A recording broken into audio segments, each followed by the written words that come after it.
تو میں پہلے بھی اس قسم کی آیات پر خصوصاً ینگسٹرز کو متوجہ کرتا رہا ہوں، اور ہر مسلمان بھائی بہن بھی میرا مقصود رہتا ہے کہ شکر کریں کہ اللہ تعالیٰ نے آپ کو مسلمان بنایا۔ ہم بعض اوقات غیر مسلمین کو دیکھ کر، یہ خصوصاً جو ینگ جنریشن ہے نا، اس کے بارے میں عرض کر رہا ہوں کہ یہ سوشل میڈیا پر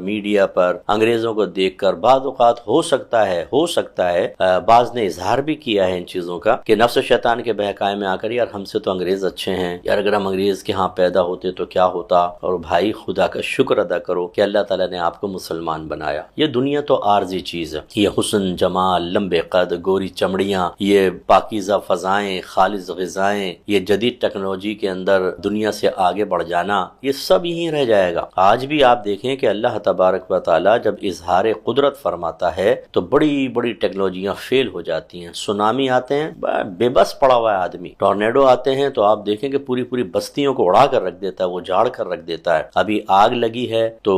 لاس اینجلس کے اندر کس قدر بڑی تباہی ہوئی ہے، اس کو روکنا مشکل ہو گیا۔ تو اس کا مطلب یہ ہے کہ اللہ تبارک و تعالیٰ نے اگر کسی کو مہلت دی ہوئی ہے تو وہ اللہ کی طرف سے ہی ہے بطور آزمائش، یہ ان کا کوئی اتنا بڑا کمال نہیں ہے۔ اللہ چاہے گا تو ایک لمحے کے اندر سب ختم کر دے گا۔ اس لیے اور پھر مرنے کے بعد ختم، پھر ان کے لیے کوئی راحت نہیں ہے۔ کافر کے لیے مرنے کے بعد راحت نہیں ہے، پھر اس کے لیے یعنی موت کے وقت سے ہی آزمائشیں شروع۔ اتنی شدید موت آتی ہے کافر کو کہ جس کی کوئی انتہا نہیں، اور پھر قبر کے اندر بہت سخت عذابات، میدان محشر میں ذلت اور رسوائی، قرآن بھرا پڑا ان تمام چیزوں کے مناظر کے بیان سے، اور پھر ذلیل و رسوا ہو کر جہنم میں، اور پھر کبھی جنت میں آنا نصیب نہیں ہوگا۔ قرآن و حدیث ہی ہمیں بتاتے ہیں کہ جب جنتی جنت میں اور جہنم میں چلے جائیں گے تو جنتی تمنا کریں گے کہ اللہ تعالیٰ ہمیں دکھا کہ دوزخی کس حال میں ہیں، تو کھڑکیاں کھول دی جائیں گی اور وہ ان کو عذاب میں مبتلا دیکھیں گے۔ حالانکہ جہنم سخت اندھیرے والی ہے، لیکن اللہ تعالیٰ دیکھنے کی توفیق دے گا، اور ان میں کوئی شخص جیسے جنتی پہچان لے گا تو کہے گا کہ کیا میں نے تجھے دنیا میں نہیں سمجھایا کہ تو ایسا نہ کر، اور تو نہیں مانا تھا۔ پھر وہ پچھتائے گا، چیخ رہا ہوگا، چلا فریاد کرے گا کہ مجھے پانی پلا دو، میری مدد کر دو، لیکن پھر کچھ نہیں ہو سکے گا اور کھڑکیاں بند ہو جائیں گی۔ تو خلاصہ کلام یہ ہے کہ شکر کریں کہ اللہ نے آپ کو مسلمان بنایا، ایک اچھے گھر میں پیدا کیا، اہل محبت میں پیدا کیا، پھر نبی کریم صلی اللہ علیہ وسلم کی امت میں پیدا کیا۔ یہ بہت بڑی سعادت ہے، ابھی ہمیں اندازہ نہیں ہوتا بعضوں کو، ورنہ یہ اتنی بڑی سعادت ہے جس کے میں بار بار آپ کو تھوڑا سا سمجھاتا ہی رہتا ہوں کہ نبی کریم صلی اللہ علیہ وسلم نے فرمایا کہ خدا کی قسم جب تک میں داخل جنت نہ ہو جاؤں، پچھلے نبیوں پہ جنت حرام ہے، اور جب تک میری ساری امت داخل جنت نہ ہو جائے پچھلی امتوں پہ جنت حرام ہے۔ یعنی ہمیں اتنا VVIP پروٹوکول ملنے والا ہے جس کی کوئی انتہا نہیں۔ یہ سارے جتنے جدید ٹیکنالوجی والے سب یہ تو مجرمین کی حیثیت سے لائنوں میں کھڑے ہوں گے، پھر آپ کو کتنا فخر ہوگا، اور نبی کریم کی نسبت سے کتنا فخر ہوگا جب یہ آیت نازل ہوئی وَلَسَوْفَ يُعْطِيكَ رَبُّكَ فَتَرْضَىٰ، اے حبیب ان قریب آپ کا رب آپ کو اتنا عطا فرمائے گا کہ آپ راضی ہو جائیں گے۔ تو آپ نے اللہ کی بارگاہ میں عرض کی، تفسیر یہی کہتی ہیں، تفسیر ابن عباس میں بھی ہے کہ آپ نے عرض کی یا رب کریم اگر یہی بات ہے تو میں اس وقت تک راضی نہ ہوں گا جب تک میری ساری امت داخل جنت نہ ہو جائے۔ تو اب یہ ایسے ہمیں نبی ملیں کہ جو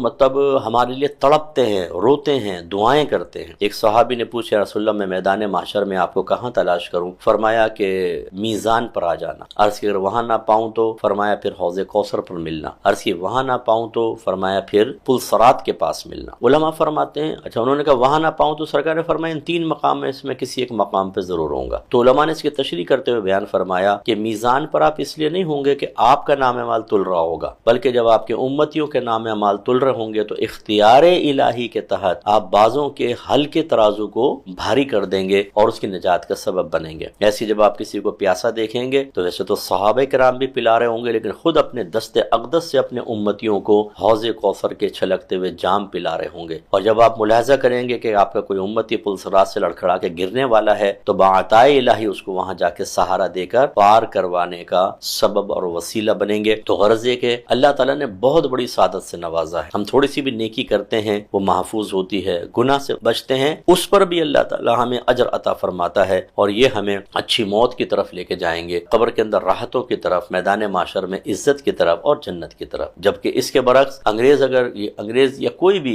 غیر مسلم ہے کہ جو اسلام قبول نہیں کرتا ہے اور اسی حالت کفر میں مر جاتا ہے، تو بعض اوقات ہمارے مسلمان بھائی کسی کی انسانیت کی خدمت سے بڑے متاثر ہوتے ہیں کہ بھئی دیکھو فلاں ہے، یہ نہیں دیکھتا کہ زلزلہ کہاں آیا کہاں نہیں، اپنی دولت کے دروازے کھول دیتا ہے، NGOs بنائی ہوئی ہیں، بچیوں کی کی شادی، فلاں فلاں فلاں، تو وہ سمجھتے ہیں کہ شاید ان اعمال کی بنا پر یہ بھی آخرت میں نجات پا جائے گا۔ ہاں یہ ہو سکتا ہے کہ اللہ تعالیٰ ان اعمال کے وسیلے سے اس کو مسلمان ہو جانے کی توفیق عطا فرمائے، تب تو بہت ہی یعنی وہ تو لکی آدمی ہے، میں کہتا ہوں جس کو ہم عرف عام میں لکی کہہ دیتے ہیں کہ قسمت والا، کہ اللہ تبارک و تعالیٰ نے واقعی اس پہ بڑا کرم فرمایا۔ لیکن اگر وہ حالت کفر میں مر جاتا ہے تو یاد رکھیں اس کا انجام پھر یہ آپ کا رب بیان فرما رہا ہے جس میں شک و شبہ آپ کے ایمان کو ختم کر دے گا۔ اولئک حبطت اعمالہم، یہ وہ لوگ ہیں کہ جن کے اعمال برباد ہو گئے، آخرت میں ایک چیز کا بھی ان کو ثواب نہیں ملے گا، سب یہاں برباد، کیونکہ آخرت میں انعام موقوف ہے ایمان پر، اسلام پر، اور وہ ان کو حاصل نہیں، اور وہ آپ کو حاصل ہے، تو یہ مقام شکر ہے یا نہیں؟ اور وفی النار ہم خالدون، اور آگ میں وہ ہمیشہ رہنے والے ہیں، کبھی جہنم سے باہر نکلنا نصیب نہیں ہوگا۔ اور اتنی خطرناک جہنم ہے کہ میرے آقا صلی اللہ علیہ وسلم نے ارشاد فرمایا کہ جہنمیوں کو دوزخیوں کے زخموں کا خون اور پیپ پینے کو دیا جائے گا۔ آپ اندازہ کریں کس قدر نفرت انگیز چیزیں ہوں گی۔ اور